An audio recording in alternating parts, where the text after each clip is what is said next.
Okay, hello. So thank you to Sam and Laura and Adam for the great opportunity to present this project to this group. Very excited about it. So the project name is PatentCity, and it's joint with Cyril Verlouise, who is a PhD student at Collège de France and PSE. And the goal of the project is to provide new data to the community to study the history of innovation, or at least innovation throughout the 20th century, using information incorporated in patent data.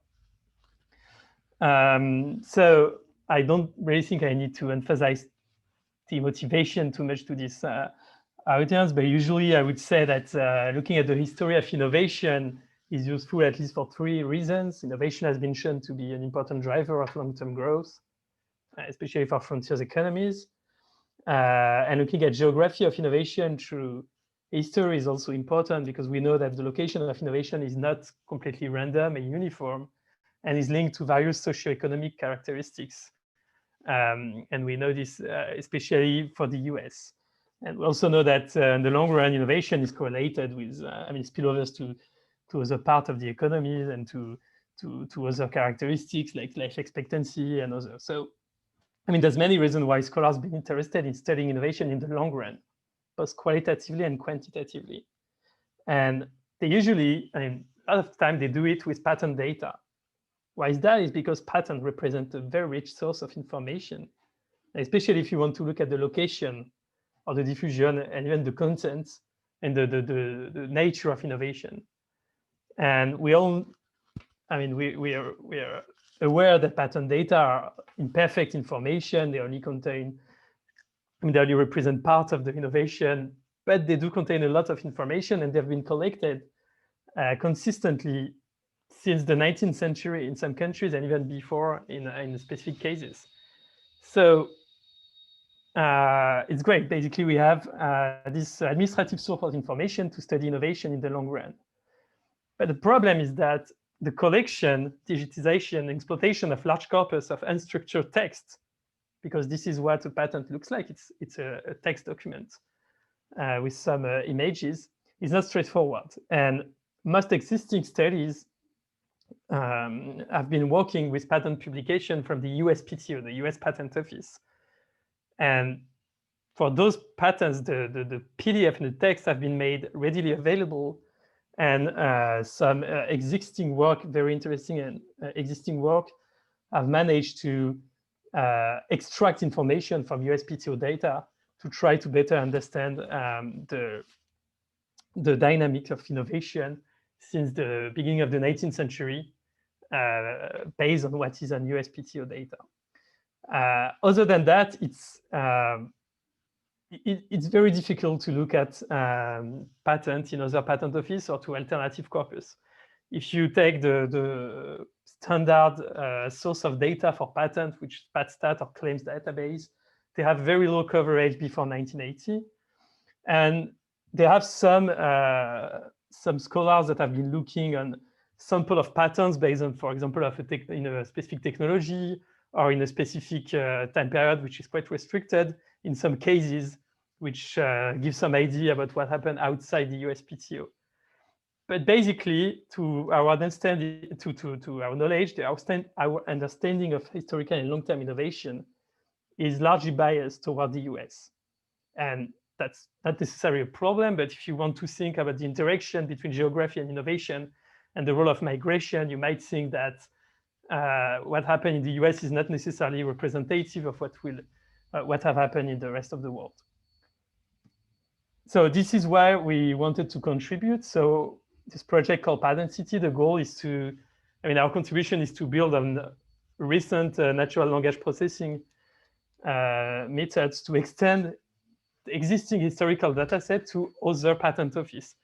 And we did it for the USPTO, which has been already studied, the UK Patent Office, the French Patent Office, and the German Patent Office, which include also East Germany after World War II. For all those patent offices, we have information, and we managed to collect information since at least the beginning of the 20th century, and sometime a bit earlier than that. Then our goal is to provide a ready-to-use data set to study both country-specific and international flows of innovation through the lens of patentees' location and origin. So this is, I think, what could be the main use of our data set. But we really want to think of this data set as a living creature, and we hope that the community will find ways to improve or to build on our work, and we'll be very happy to share anything on that. We'll never we won't hold any data or any code that could be used to extend our work. Okay, so let me show you how we construct the data and what we get at the end of the day. So how we started, we collected a very large number of documents, that's over 8 million documents from various sources. They are typically images of the front page of patent publications. And this is where the useful information that we need are contained. So it's either in the header of the patent document, or it's at the very beginning of the text, as we'll see in a minute. Then what we did is that we converted those images to text using optical character recognition. And for that, we used the Tesseract algorithm, a program which is a very recent release, and which, I mean, I think improved the quality of the OCR, because every time you do it with the latest release of the OCR technology, obviously the quality improves. So this is the part which is probably the most critical, because I mean, everything that we will extract, it depends on the quality of the text that we manage to take from the images. So obviously there are some typos, and hopefully most of the time they are not very big, very important typos, so we can still find some information. But of course, there are few patents that we cannot use because the original image of the patent was of too bad quality. Okay, so then we have a text document for each patent publication. And here what we do is that we do, I mean, we use natural language processing methods, and we do something called name entity recognition. So basically what the goal of this step is just to, for each patent, we manually label entities that are in the text of the patent. And we did that for hundreds of patents. And to show you concretely what that looks like, so those are 3 patents from the UK Patent Office. And all the information are contained in the beginning of the text. So if you look at the first patent, you see that there is a company named Alfred P Company, which is a corporation organized under the laws of the state of Illinois in the United States. And it gives its full street address. And so what we did is that manually we selected those information.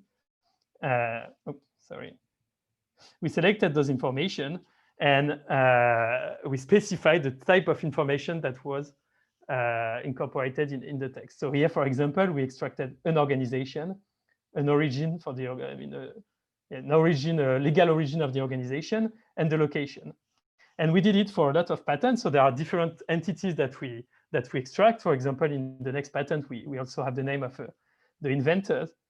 And in the third patent, which is a patent which is more complex because there are multiple inventors with multiple locations.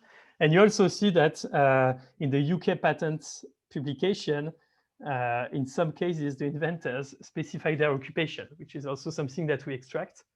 And we think could be interesting to study like the evolution of the occupation that inventors are in.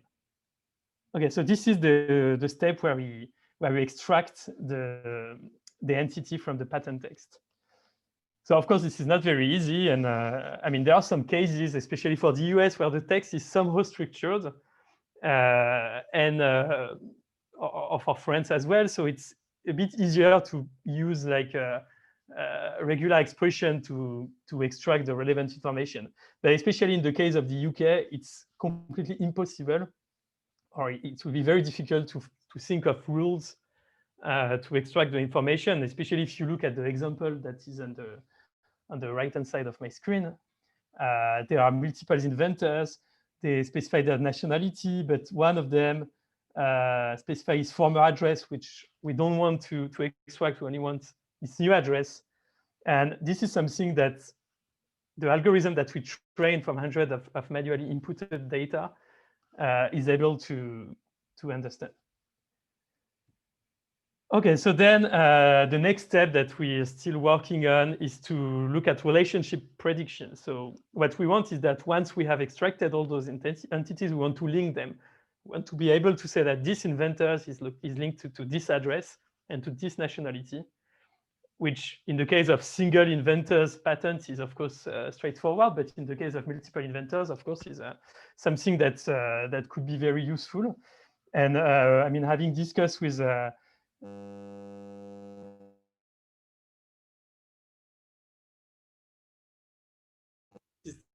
difficulty, the case of multiple inventors. Hello. Yeah. The case of multiple inventors.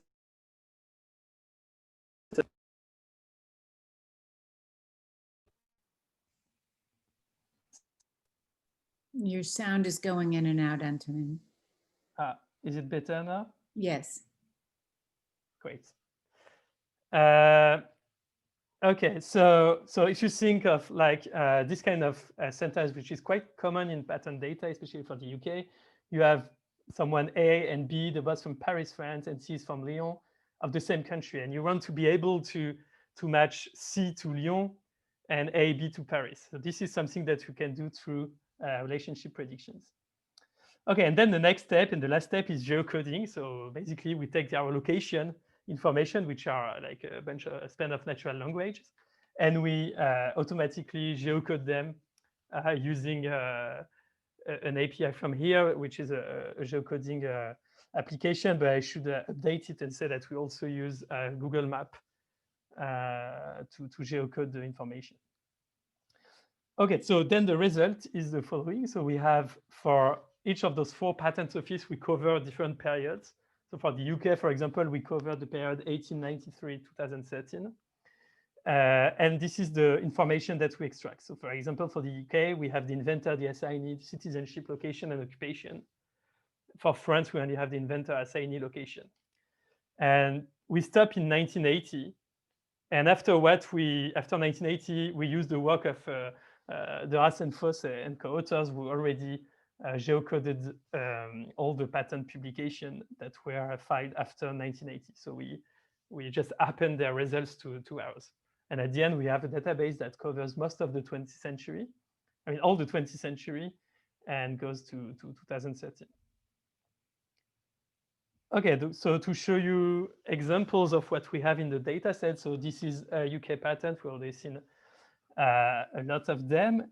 But what I want to emphasize, especially because we're talking about the geography of innovation, is that in the UK patent is we are very excited to discover that the address of the inventor is very detailed. And if we manage to geocode patents, I mean location, we could map the patent at the street level. So this is an example of inventors in Chicago in between 1900 and 1950. So those are inventors that filed patent in the UK, but you see how detailed we can localize them using the information in the patent data. So of course, it's not always easy to geocode at the street level. So it's in all fairness, we also in some cases only manage to geocode at the city level. This is what a French patent looks like. So if you cannot read French, this is the technological class, and this is the relevant information for us. The firm is called Établissement Gréaud and is located in France. And this is the county, the département.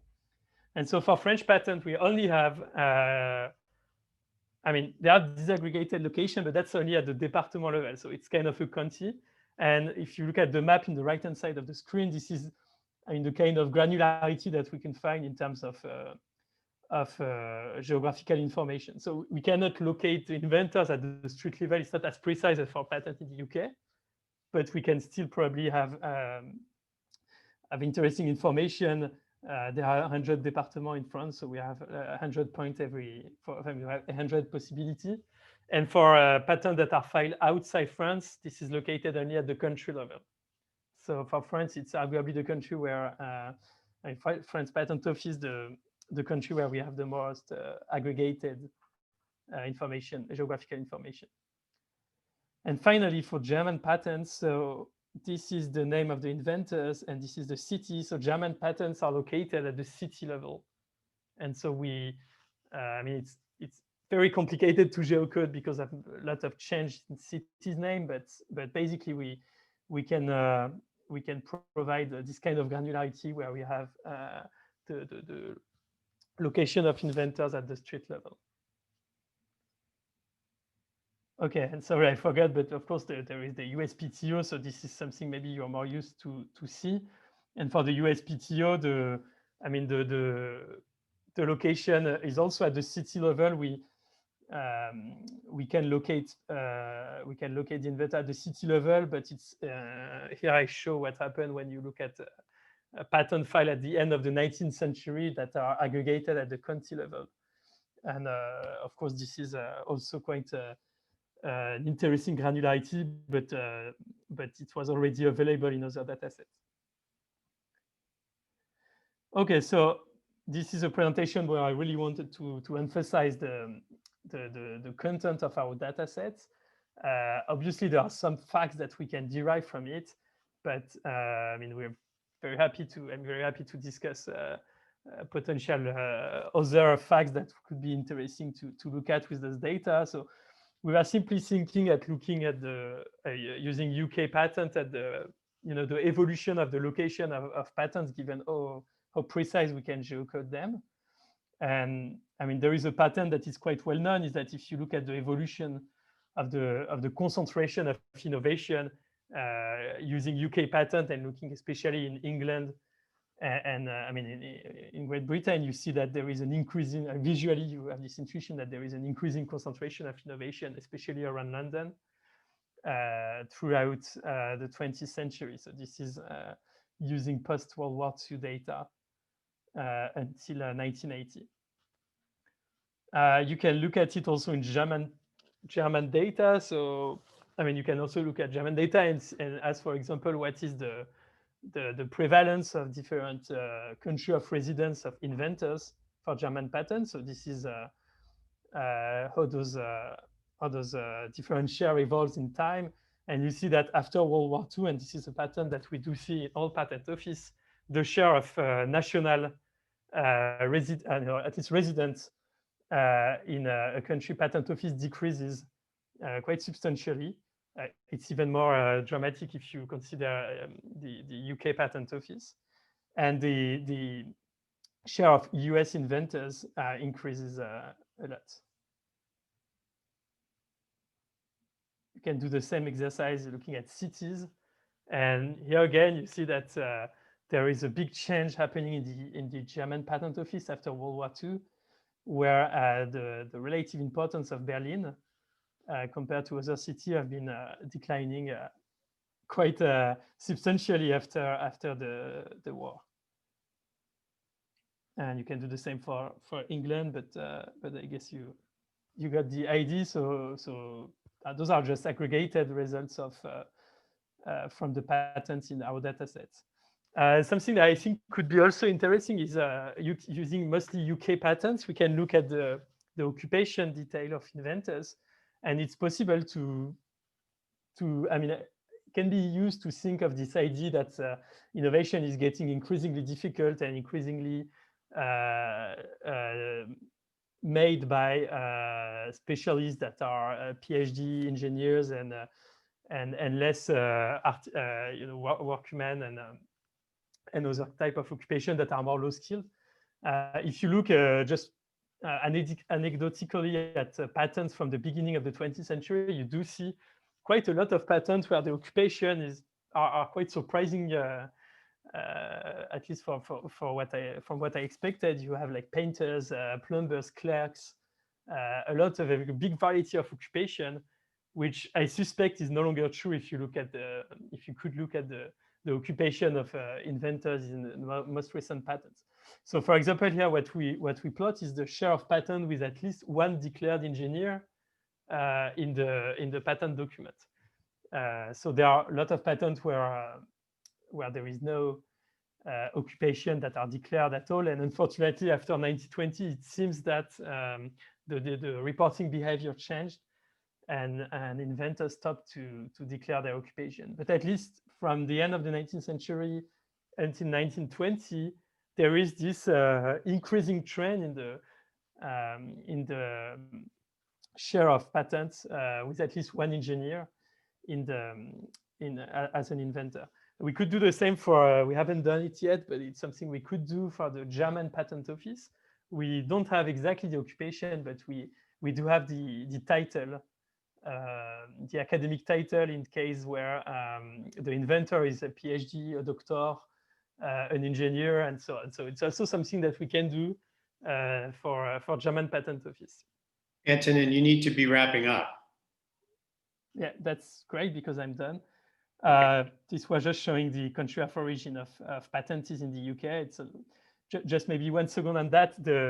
I think this is important because if you want to think of the role of migration of immigrants in fostering innovation in this example for the UK, the interesting thing in that, in addition to their country or their location, the inventors sometimes also report their citizenship.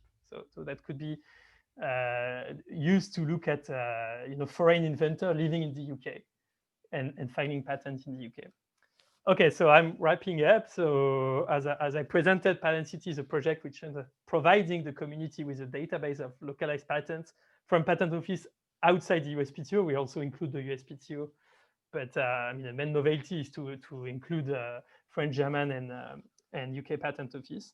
And we hope this database will help you to address important innovation question and to look at, for example, the role of migration, university, and other important questions. So there is a website where we have posted.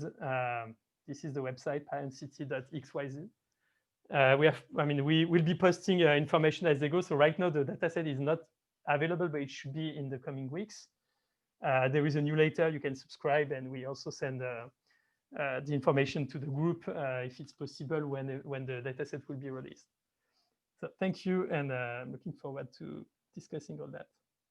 Great, thank you. We'll have the discussion after we've had both presentations. So Gabriele, do you want to take over the sharing? Sure.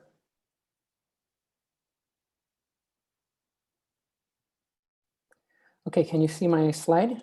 Yep, perfect. All right, I would like to start thanking Laura, Sam, and Adam for such a great opportunity to present my work. And what I would like to talk to you about in the next 20 minutes is a project about immigration and innovation in Switzerland. More precisely, the goal of this project has been to identify inventors with an immigrant visa in Switzerland, obtain detailed individual level information about them. We match inventor records to administrative records from Swiss immigration authorities, and we do so with the fuzzy match procedure, basically a binary classifier based on the method developed by James Feigenbaum. It is a useful approach when a ground truth training set is not available. And essentially what I did was adapting the James method to the crucial information that I have in my data sources, which are inventor names and geographic location. As Adam discussed, I'm very much look forward to brainstorm and hear your opinions and suggestions about data applications. I will briefly talk about some of them, like the study of immigration policy shocks, knowledge diffusion, and immigrant inventor careers. Before that, I would like to spend a couple of minutes on immigration to Switzerland and why I think Switzerland represents a very interesting case for the study of immigration and innovation. Here you see a selection of countries by their net inventor migration position from Patent Cooperation Treaty patent application from the work of Ernest Migelitz and Karsten Fink. And for a certain number of years until 2011, if I'm not mistaken, PCT patents extended to the US reported the nationality of the inventors on the patent. And as you can see, Switzerland is the second country in the world in terms of net inventor migration position. And although it cannot compare to the US in terms of absolute immigrant numbers, it is very close to much larger countries in Europe, like Germany, the UK, and France. There are two main immigrant visa, work visa categories in Switzerland. The first group are resident immigrants. These are foreigners working and residing in Switzerland.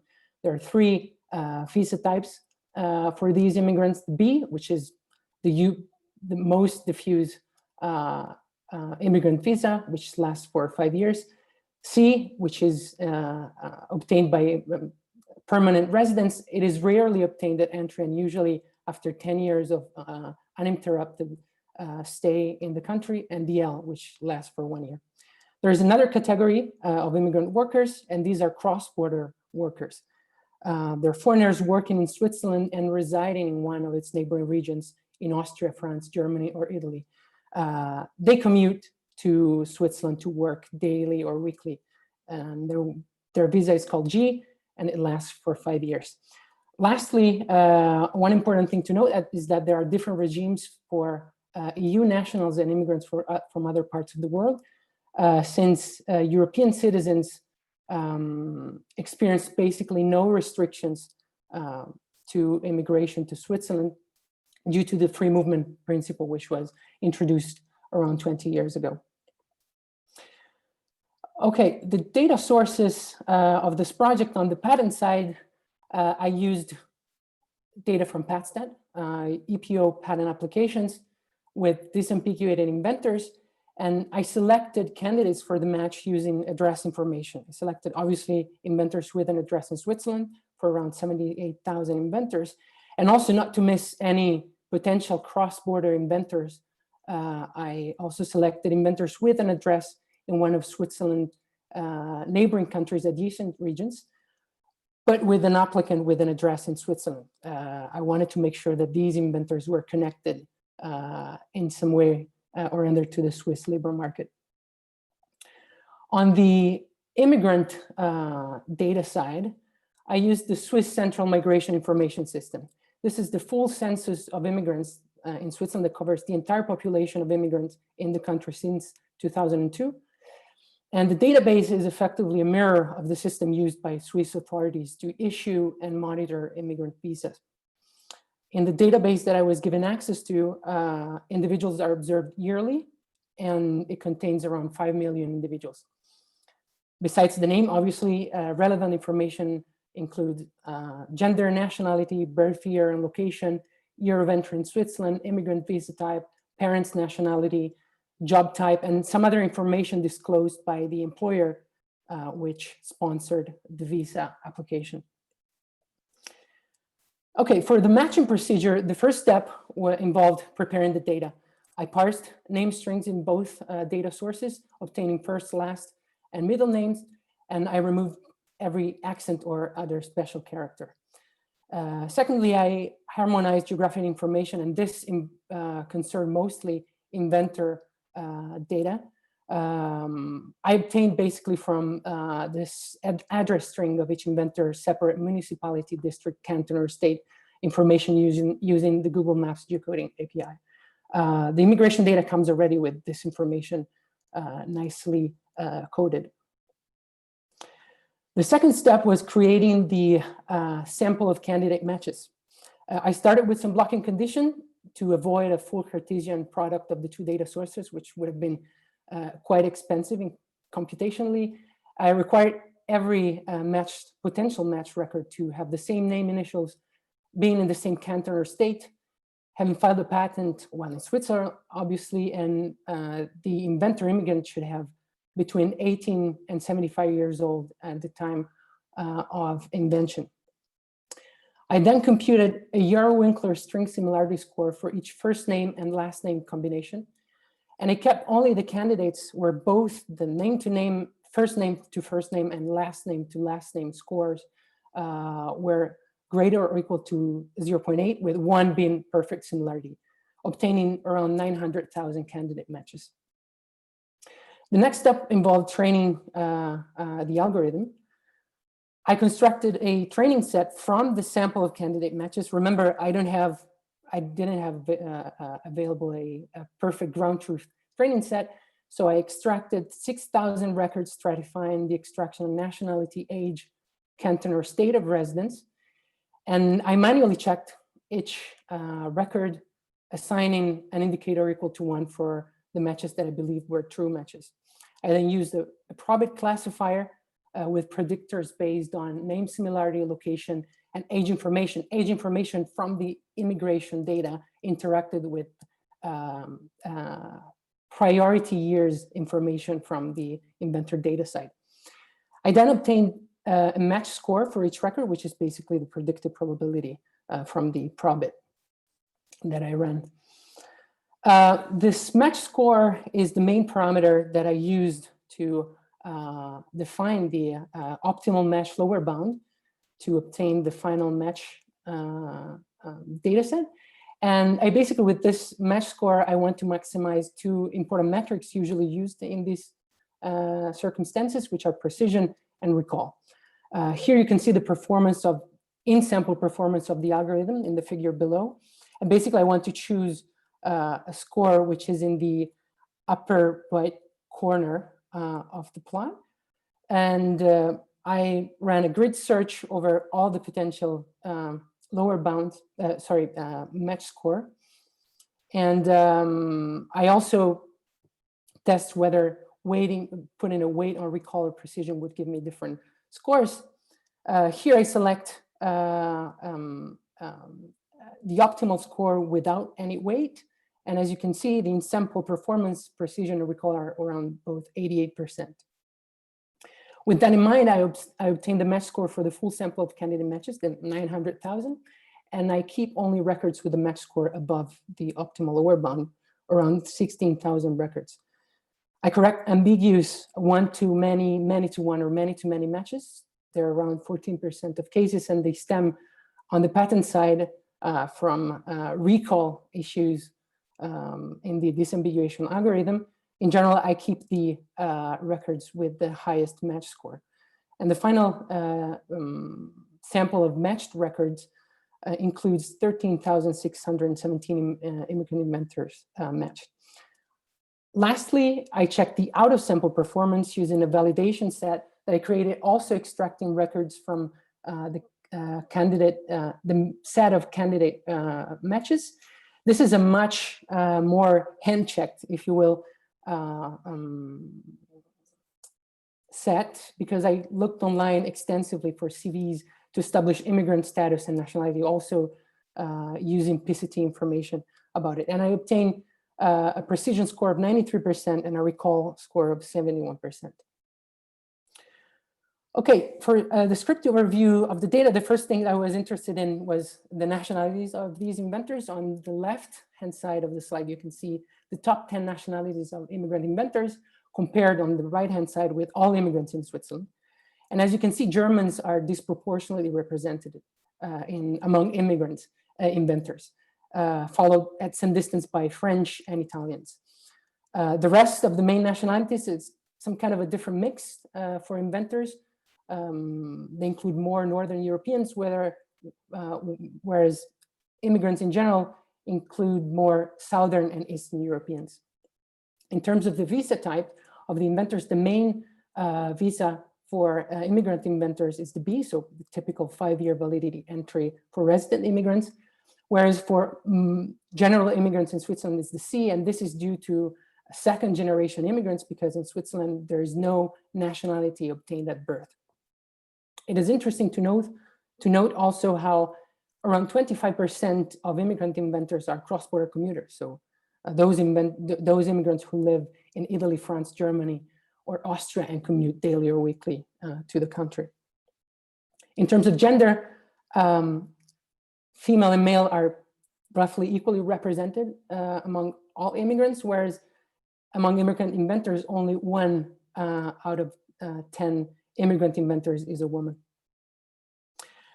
Another interesting information that I can show you is related to the age at arrival in Switzerland and the lag separating arrival to the first patent of these immigrant inventors. As you can see, so on the left-hand side, I'm comparing the typical immigrant inventor in Switzerland, Germans, to some other main European nationalities. On the right-hand side, I'm comparing Germans again to other main non-European nationalities. And as you can see, immigrant inventors tend to arrive in their early 30s, but there is quite some heterogeneity, both among Europeans and non-Europeans. French tend to arrive earlier than British nationals. The same is true for Indian and Chinese, who arrive earlier than US nationals. And this is interesting if we relate that on the two panels below to the years elapsing between arrival and the first patent. British nationals who arrive earlier tend to patent faster, like US nationals with respect to French or Indian and Chinese. And this suggests different channels of entry. I believe that this is evidence that Indian and Chinese and French might arrive more through higher education channels, whereas UK and Americans nationals might arrive through firm channels and more as experienced inventors in the country. All right, for some applications of the database, I would like to start from something that we have done to study a major immigration policy shock in Switzerland that I mentioned at the beginning of the presentation. Here you see the municipality of work of G visa holders, so cross-border inventors. And as you can see, most of them work in areas of Switzerland that are close to the international border. And this is due to their preference for commuting. They don't want to spend too much time in their car or on the train and getting into Switzerland in interior regions. And also for some, up until 2007, they were not allowed to work in interior areas. You can see the difference, for example, with B visa holders, which are general resident immigrants, and cross-border inventors are much more close to the border areas. What we do, we focus on these cross-border inventors to study the impact of the introduction of free movement. On the right graph on the right-hand side, you can see active cross-border inventors, the evolution from the 90s to the 2012. And we use, unfortunately, we cannot use the full matched data in this case, but we use it to validate an address-based definition of cross-border inventors. And as you can see, in areas close to the border, indicated by the black line, these cross-border inventors, once immigration restrictions for them are relaxed, increased dramatically as compared to areas in more internal part of the country, indicated by dashed red and purple lines. Another data application concerns the Swiss-German knowledge corridor. And with a co-author here, we are exploring knowledge diffusion and technical knowledge exchanges between Switzerland and Germany, focusing on the main group of immigrant inventors in Switzerland. Here you can see plotted the birth location of all these immigrant inventors. And we have a high granular data because the information at birth location is really at the municipality level. Here you can see the main states and the districts in Germany where these inventors are from. Lastly, this is something that doesn't, this is based on some information that doesn't originally come from the immigration database, but the identifiers in that data set on the Swiss Census of Immigrants are essentially social security numbers. And with those, we can match the matched inventors to their tax records, where we can find their annual earnings. And here you can see some very preliminary analysis on some differences between different groups of immigrant inventors in their average annual salary at arrival. So during their first year in Switzerland as immigrants. And as you can see, there are some difference by gender, not quite by nationality groups, but yes, in terms of immigrant visa. And they see these differences seem to hold also when running a very simple and preliminary cross-sectional estimation, controlling for information such as age at arrival, entry year, geographic information, technology class, and applicant. So with that, I would like to conclude the presentation talking about data access. Unfortunately, like most of other presentations, I cannot say that this data is freely available due to the sensitivity and confidentiality agreement with the Swiss Federal Statistical Office, where the match have been performed. But it is subject to restriction by the Swiss Federal Statistical Office, and I'm sure that it's possible to ask them to extend access to this data if inquired. Thank you very much. Thank you, Gabriele. So we're now open for general discussion. There have been a number of questions raised in the chat, some of which have been answered in part, but I think people should just jump in as they wish. I wanted to, clarify what I was thinking about in asking my question in the chat, because I'm not sure there was a break in the graph showing that German share of German patents was rising after 1980-ish. And I'm a little dubious about that.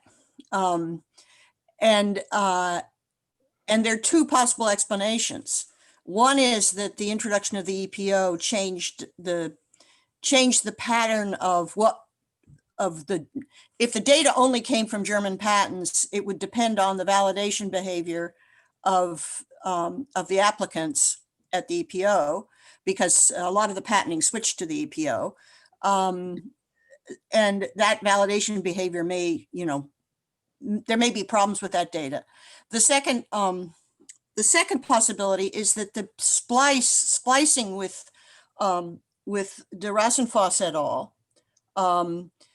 Also happened at 1980. The EPO started up in 78, but a lot of the changes really happened more towards 79 and 80. So there was splicing of data at 1980, and I'm wondering if it's the splicing of the data that's causing that change, which of course is related to the introduction of the EPO. And it seemed like it might be useful to overlap a little to see if you were getting the same counts via Antonin, via your approach and the de Rassenfoss et al. Data set for 1 year, like 79 or 1980 or something, because I'm a little dubious that that time series is actually an accurate picture. So that's what I was trying to convey, because I don't really think the German share of patenting in Germany has shifted to rising again after 1980. Should I answer now? Yeah. Okay. So thank you, Bronwyn. That's a very good point. So we effectively overlap, as you suggest. So we extend actually the analysis after 1980 for different reasons, but one of the reasons is to check also the continuity of the data set. But I guess you referred to this graph. Yeah. I don't know if you see. So the last point in the graph is 1980 here. We didn't show data after.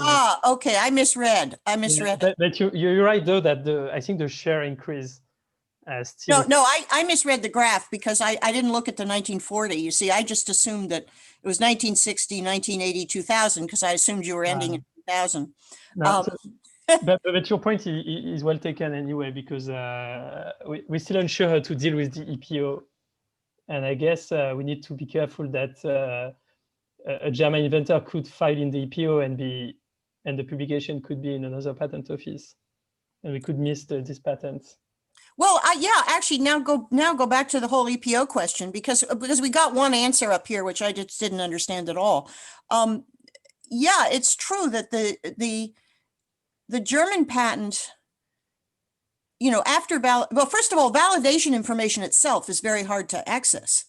I mean, it's not it's not very clear. There are some patent systems where we spent a lot of time trying to figure out what was validated where. When we were working with the Eastern European accession to the EPO, and it's usually you have to see it looking at patent whether the patent was renewed at all at the German office. So it strikes me that there really is a question here of what happens after 1980, and there you ought to look at your data at the absolute numbers, because that'll tell you right away whether you're missing a lot. But the right person to answer this is probably Cyril. I mean, whoever's worked with the de Rassenfoss data, right? Because doesn't that data include the EPO?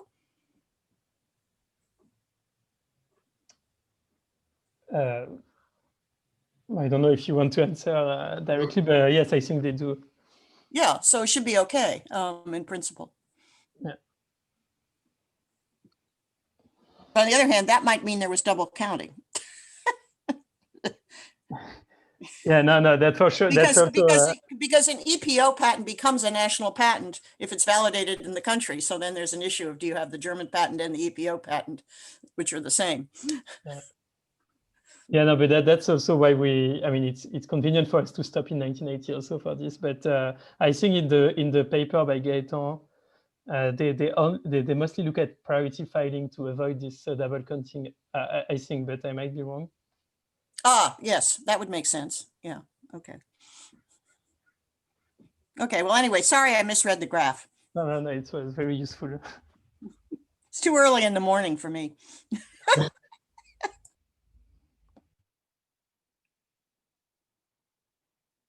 Other comments?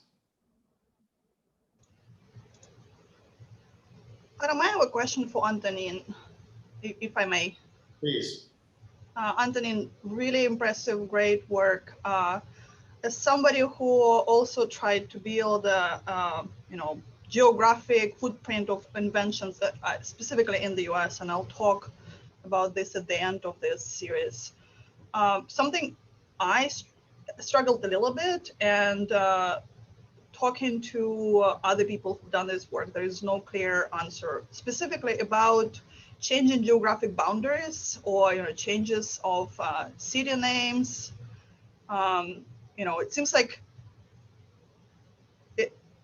it's very difficult to construct a panel that has consistent, say, geographic units across very long periods of time. In the US, that is not as a huge deal since the 1900s, because we've manually tracked, for example, changes in counties through the past century, and only 13% of them are affected. So, but before that, before 1900, there's a lot of changes in county delineation and allocation of cities across counties. So it's really not a trivial kind of issue to resolve. So how do you guys think about these issues, and how do you address them? Thanks. It's that's one of the big difficulty that we are facing. So for the US, we did, as you. So first, we are using this geocoding app, which seems to be doing quite a good job in. Even if the city doesn't exist anymore, usually in the name of the full address, you will have an indication of something that still exists, like the county, I don't know, a street name that still exists or something. So Google Map managed sometime to get the information, even if it means like having only a more aggregated geographical information. For France and the US, we manually keep track of the change in county and the name through time. For the US, we found that most of the time, the countries that changed were in an area where there were very few patents. So it didn't impact the final data set too much, but it's true that it's still something that we could improve. But right now, we're mostly relying in Google Maps to do the work for us, which of course in some cases doesn't work. Yeah, I agree with you that I also use Google API to retrieve the recent location, and they're doing a good job. But then the issue is, if you want to say correlate changes in patenting at a county level with some other economic variable, I don't know, growth in employment or what have you, then you really need to have, the data that you get on employment is available to by historic, county delineation. So I think that is kind of a big uncertainty. And again, talking to people who've dealt with this, there is no kind of accepted way to deal with that. So, if you have any ideas on how to resolve that, it would be great to talk offline at some point.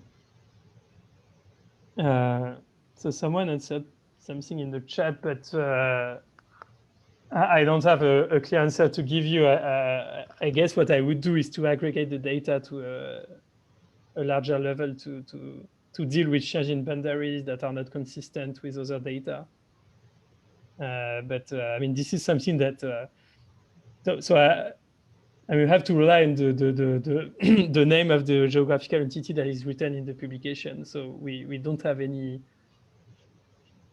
other than keeping track of all the change in boundary for each countries, which can be done, but only for the US. We cannot do it for like full location information in the UK patent or German patent. So I don't think, as you say, I don't think there is a clear way to deal with it besides aggregating the information at a larger level. Gotcha. Thanks. I think Bitsy has some comments on that issue. Bitsy, do you want to pitch in? I've spent a lot of time thinking about this. No, I guess the only thing I have is, I think the geocoders do a fairly good job, but I've had my best success by working with both name match to the US Geographic Survey and Google Geocode and OpenStreetMaps, and then doing cross-validation. And it ends up that you do have to hand check about 20 to 10% of the locations, and some of them really end up impossible to find. And so it just depends on how much work you want to do to really nail things versus letting it go and say like, oh, this is big data, we don't care. Thanks. That looks very useful. And Sam, I mean, the quick and dirty market access is intriguing, but 5 years out of date at this point, so ignore it.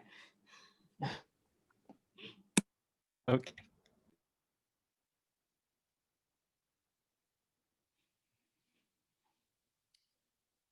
Other comments? Eugenie, you had a question about inventor name disambiguation. Yeah, I mean, that Did would that be get addressed? great. I mean, I don't want to take up time, but that's something that I guess is not specific to geocoding specifically, but I was wondering this relationship between inventors when they work as employees in firms, and so what is our current understanding of how these things change over time in terms of how the IP is decided, like the ownership of the IP, and whether the firm I mean, I guess the right stays with the firm, but the extent to which the inventor gets the right to put their name on the publication, I was wondering whether there's a huge variation over time and across countries in this type of norm.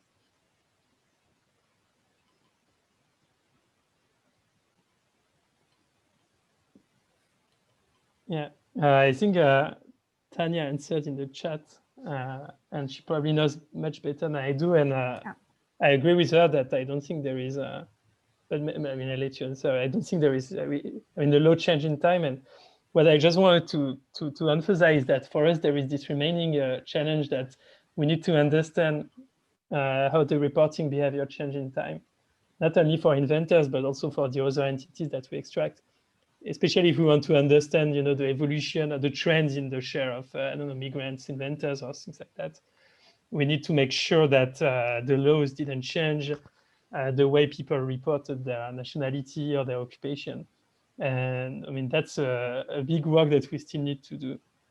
I mean, I think there's two related issues here. There's who gets their name on the patent, And then there's how does their nationality get reported? And those are two different questions. With respect to who gets their name on the patent, my understanding is in the US, having the wrong names on the patent, either type 1 or type 2 error, is in theory grounds for invalidating the patent. So firms have a legal incentive to have the correct list of people who, you know, participated in the development of the invention. Does anybody know whether that standard differs in other countries? Bronwyn, do you know anything about that? I really don't.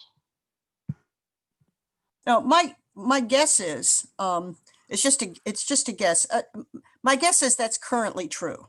Okay, my guess is in the 19th century that probably wasn't true. Right. I'm not even sure about the U.S. in the 19th century. But I mean, given the origins of the patent, you know, the historical origins in Europe, which is more of a, you know, favor for someone, I would be wondering if particularly if a firm applies for the patent, you know, think about the old German professorial system, you know, then the inventor, you know, it'd be hard to know. It could be that the person who put up the money is the one whose name gets on the patent. It's just not obvious to me. It seems to me it requires a historian to investigate this more closely, you know, rather than just guessing, because there's a lot of reasons why I think it might be ambiguous in some settings, and in some cases, you know, it might not be the strict legal requirement that we have today. But my guess is today that this is, you know, maybe Fabian knows what the German situation is today, for example. If he's awake, I'm not sure if he's there. He's online, but I am listening, hoping you wouldn't ask me. No, I cannot give any like intelligent answer here. But I mean, the I3 thing, like, is it possible to actually like research this and then send it around via email? Yeah, that's a good question. I mean, my question for you, Fabian, wasn't about the history. It was about what the current German situation is. Is lack of it. For example, in the German system, there is still the inventor's share, right? Which means concerning remuneration, yes. Yes, remuneration, which means firms do have to have some idea of who made the invention, and the inventors themselves could sue for the for remuneration, or, you know, if whether or not they're on the patent. In other words, it's getting the right names on the patent would be important from the perspective of the inventor remuneration. Yes, I think Karin Heusel and Dietmar, they have a paper on this, and they talk about it. So just from the inventors listed on the patent, you cannot necessarily infer what their contribution was and what their share would be from any kind of licensing fees or calculatory licensing fees. I know that there has been a bunch of legal disputes regarding inventors who felt they're getting too little out of it. Right. That's what you'd expect. Yeah. Yeah. Yeah. So I mean, you know, I think they published it in my research student, policy. Jesse Jumo, had the data for one period, the data on the remuneration, which I forget how he talked it out of some German patent office or something. I'm sorry, Dietmar's not online because he would be able to speak to this, but he seems not to be here today. Okay, that's probably slightly off the point anyway, but. In any case, from what I know, because I made research in the past few years on obligation of naming inventors in patents. In the US is the only country where the laws have explicit mention explicitly that naming the wrong inventors can be a cause for invalidation of the patent itself. And that's because it derives from two principles of the US legislation. One is the first to invent principle and the physical person principle that was there until the last reform. So and while in Europe, for at least in the after Second World War, it was always the first to file. So you cannot invalidate a patent because there is the wrong inventor. The inventor can dispute being the inventor has a moral right in order to access to economic remuneration, or simply the moral right, which is very close to droit d'auteur, the fact of being recognized, a reputational reward. The only other country that mentioned explicitly the problem of consequences for naming the wrong inventor in the legislation is the UK. But there are not consequences that go as far as invalidating the patent. And for that reason, in Europe, you can even, some inventors may even ask not to be mentioned on the patent if they wish to. But I don't know why they should do so. So no, this is it. The other reason was that the criterion of novelty in all the American legislation was the flash of genius, criteria. For a patent to be acceptable, the novelty criteria was that it should be flash of genius, which also created problem with when the patents are made by more than one person. So, but the American situation is very extreme with respect to inventor compared to the European legislation today. Thank you, Francesco. If I may jump in, this is super helpful. My reading of economic historians' work was that by 1900s, the contract that assigned rights of patents from the inventor to firm, if the inventor works within firms, were pretty developed. So at least starting from 1900. If you want for reference, please email me.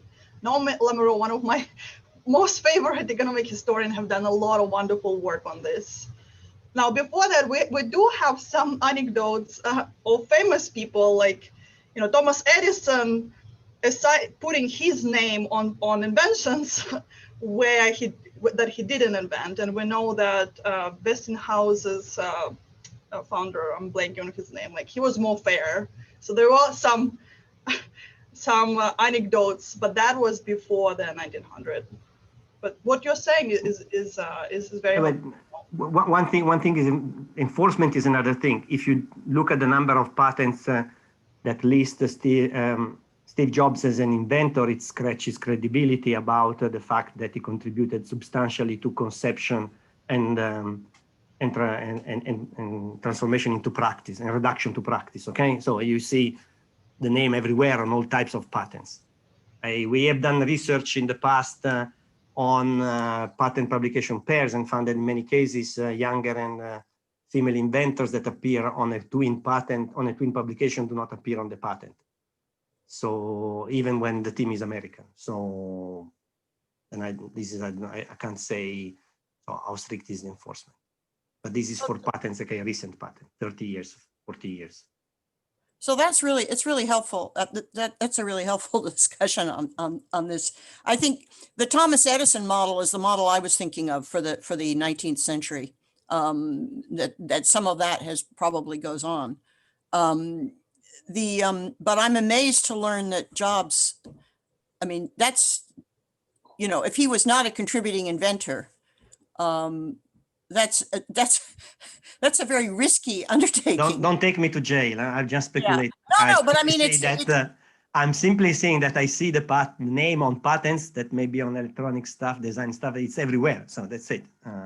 It's showcase a at puzzle. Alexandria USPTO headquarters of the USPTO when I discovered all these patents by Steve Jobs. Well, I think this is worthy of somebody spending a little time investigating and seeing what they think. It's an intriguing thought. So just as a bit of perspective on this discussion, we should all remember that, of course, not everything is patented. So if we're using patents as a measure of anything, there's a lot of noise in there anyway. So the notion that there's another slip between the cup and the lip in terms of whether all of these inventors are really the right names on these patents. I'm not saying we shouldn't worry about it and think about it, but just to keep in perspective that, it's just part of an overall noise that is in the background for all of these analyses. I'll make you another example. Some time ago, I compared the patents by Pirelli, the tire maker, and I think it was for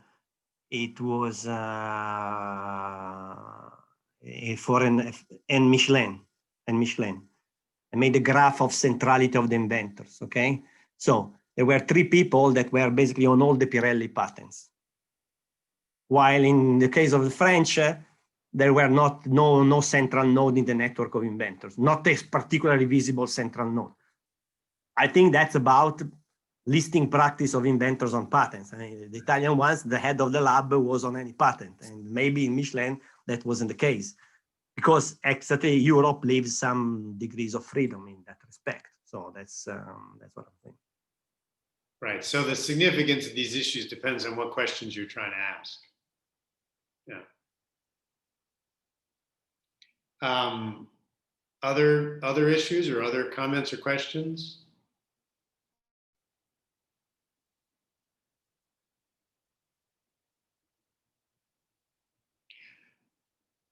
I was interested, Matt made a comment in the chat early on about the OCR in general. And I guess we're gonna hear about this some more later in the in subsequent talks, but I guess I do wonder, is there surplus to be gained somehow by just the sharing of OCR results and trying to figure out, for people who are doing different kinds of things, who has the best, or is there a way to combine, to get the best digital versions of these old texts? Is that something that there's room for gains from cooperation on? So if I may answer for what I can tell, so Google has also out all the USPTO patents. I think they did that some years ago. And using their latest algorithm, so they are producing the algorithm that I'm using, the result seems better than what they have in their patent Google interface. So I guess it's just a matter of redoing the OCR regularly to improve the quality. So that's for USPTO. For other patent office, the main difficulty was to find the original documents. So we have to check, but I think we have to check with the patent office, but I think it's planned that we release all the text that we used for the analysis.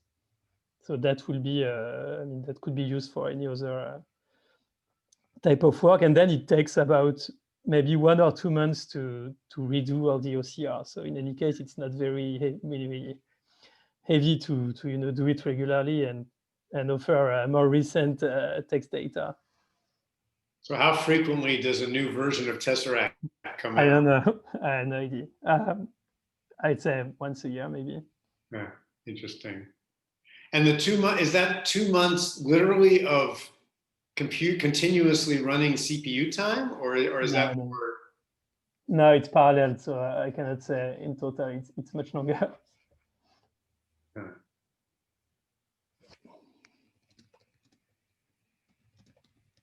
Interesting.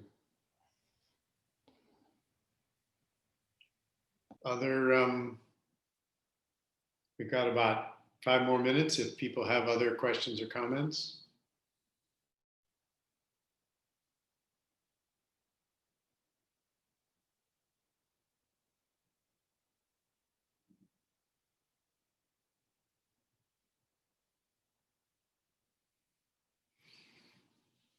Okay, well, I think there's no law that says we can't adjourn.